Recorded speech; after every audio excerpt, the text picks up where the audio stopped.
2023 के ये क्वेश्चन में हमसे पूछा गया है कि which among the following is not the feature of reversible process. यहाँ पे मैं थोड़ा सा आपको रिवर्सिबल और इरिवर्सिबल दोनों के बारे में बता दे रहा हूँ। रिवर्सिबल प्रोसेस वो होती है जिसमें ड्राइविंग और अपोजिंग फोर्स में बहुत कम डिफरेंस होता है। ड्राइविंग फोर्स क्या होती है? सपोज कीजिए जो आपके बुक में एग्जांपल दिया है, मैं वही वाला एग्जांपल डिस्कस कर लेता हूँ। ये एक सिलेंडर है, यहाँ पे एक पिस्टन है।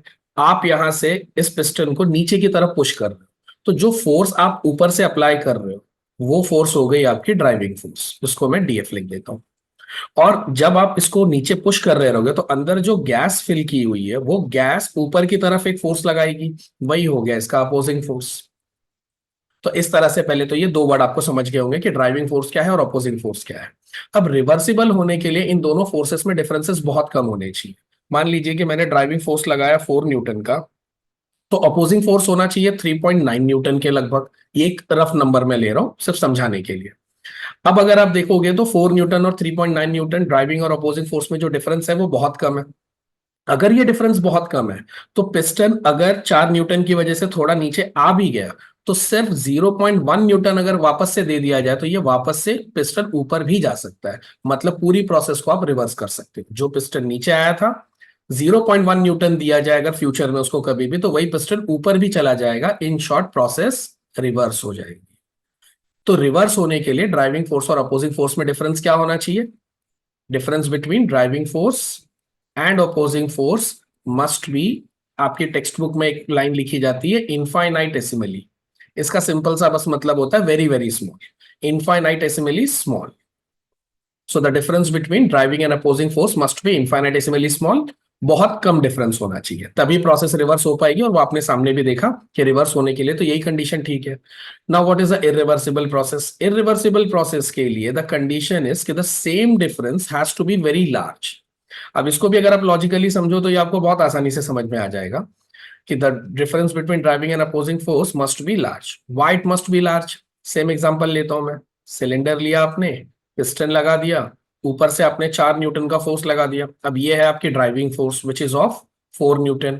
अब सपोज करो कि गैस अगर सिर्फ 0.1 न्यूटन ही अप्लाई कर पाए, 0.1 न्यूटन, तो आप देख सकते हो कि यहाँ पे जो डिफरेंस है वो कितने का आएगा? It will be around 3.9 Newton. 3.9 Newton दिए बिना, अब जब आपने 4 न्यूटन लगाया होगा, गैस ने तो सिर्फ 0.1 न्यूटन ही लगाया, तो ऑफकोर्स है कि ये पिस्टन नीचे आ गया होगा, ये पिस्टन इस डायरेक्शन में आया होगा। अब अगर आप चाहते हो कि ये पिस्टन वापस से ऊपर चला जाए तो कितना न्यूटन आपको कंपनसेट करना पड़ेगा? 3.9 Newton, which is a very large value. और ये लार्ज वैल्यू देना इतना आसान नहीं है, इसीलिए हम प्रोसेस को क्या मानेंगे? इरिवर्सिबल। इरिवर्सिबल बोलने का कहीं पे भी ये मतलब नहीं होता कि आप इसको रिवर्स कर ही नहीं सकते। इरिवर्सिबल बोलने का सिंपल वे बस ये मतलब होता है कि it is difficult to reverse. तो वर्ड यूज करेंगे हम लोग डिफिकल्ट टू रिवर्स। वरना कई बार बच्चों को लगता है कि ये किसी भी केस में ये प्रोसेस रिवर्स नहीं की जा सकती। परफेक्टली इरिवर्सिबल प्रोसेस हमारे यूनिवर्स में होती ही नहीं। हमारे यूनिवर्स की सारी प्रोसेस को रिवर्स किया जा सकता है, बट अंडर स्पेशल कंडीशंस। तो ये जो इरिवर्सिबल वर्ड है ये नॉर्मल कंडीशंस के लिए हमने अप्लाई किया है। अब जितना भी मैंने आपको पढ़ा है उस हिसाब से जरा ऑप्शंस को चेक कर लेते हैं। हमसे पूछा गया था कि कौन सा इसमें से रिवर्सिबल प्रोसेस का फीचर नहीं है।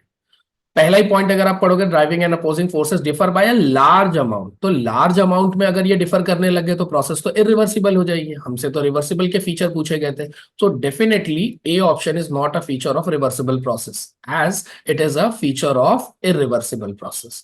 तो आपको आपका आंसर तो मिल ही गया। बट अगर आप थोड़ा कंसेप्चुअल क्लैरिटी चाहते हो तो मैं बाकी के भी 3 कॉन्सेप्ट डिस्कस कर लेता हूँ, 3 ऑप्शन डिस्कस कर लेता हूँ। The process can be reversed by infinitesimally change in a pressure. ये बात सही है, मैंने आपको कहा है कि थोड़ा सा भी अगर आप ये देखो, दोनों के बीच में कितना डिफरेंस था? 0.1। अगर इतना सा भी मैं डिफरेंस वापस से अप्लाई कर दूं तो ये प्रोसेस रिवर्स हो सकती है। वही बात यहाँ पे लिखी है कि the process can be reverse by a very small change in pressure. Yes of course you can reverse a process by very small change in pressure.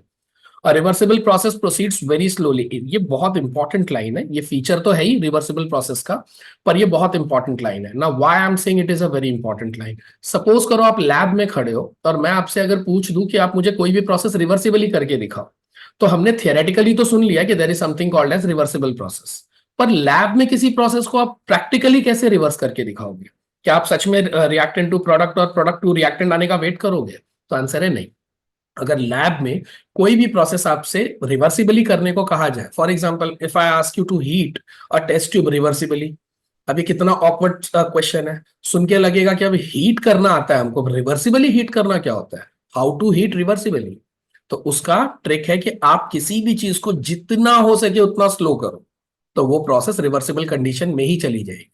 क्यों? क्योंकि जब आप स्लो स्लो करोगे तो the transfer of heat will be in a very small amount, और अगर वो बहुत स्मॉल अमाउंट में होगा तो वही कंडीशन फिर से अप्लाई हो जाएगी, ड्राइविंग एंड अपोजिंग फोर्सेस में डिफरेंस बहुत कम आएगा। अगर डिफरेंस कम है तो फिर प्रोसेस को रिवर्स करना आसान हो जाएगा। तो इस तरीके से अगर आप प्रैक्टिकल लाइफ में कोई रिवर्सिबल प्रोसेस करना चाहते हो, जैसे किसी को हीट करना या कोई भी काम, तो आपको सिर्फ उसको जितना हो सके उतना स्लो करना है। जो भी काम दुनिया में बहुत स्लोली किया जाता है वो रिवर्स हो सकता है। Now the last option, the system attains mechanical equilibrium at the end of every step, ये बात भी सही है, क्योंकि एक बार पिस्टन जब यहां से यहां आता है तो यहां पे आकर रुका हुआ रहता है, तो यहां पे अब इक्विलिब्रियम आ चुका है। फिर अब इसके बाद ये अगले स्टेप में जाएगा, फिर से इक्विलिब्रियम आ जाएगा, फिर ये अगले स्टेप में जाएगा, फिर से इक्विलिब्रियम आ जाएगा, ऐसे सेवरल स्टेप्स के बाद वो अपनी फाइनल डेस्टिनेशन पे पहुंचता है। तो फाइनल डेस्टिनेशन पे पहुंचने के पहले हर एक स्टेप में सिस्टम इक्विलिब्रियम अटेन करता है। तो fourth point is also correct. तो आपको होपफुली क्वेश्चन समझ में आ गया होगा और मैंने बाकी के भी ऑप्शन डिस्कस कर दिए।